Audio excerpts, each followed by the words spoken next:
Partitioning methods. There are 6 partitioning methods that can be used in a LINQ query.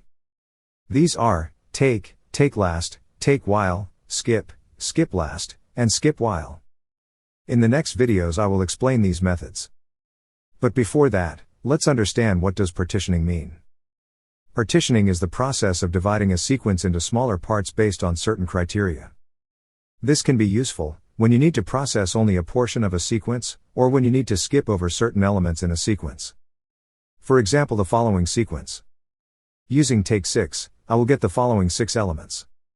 Using skip 5, I will get the following 3 elements. And so on. I can use the methods to get only a part of the data.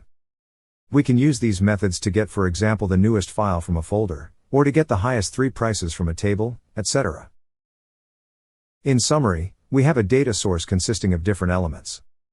We set a partitioning method to return specific elements from the data source.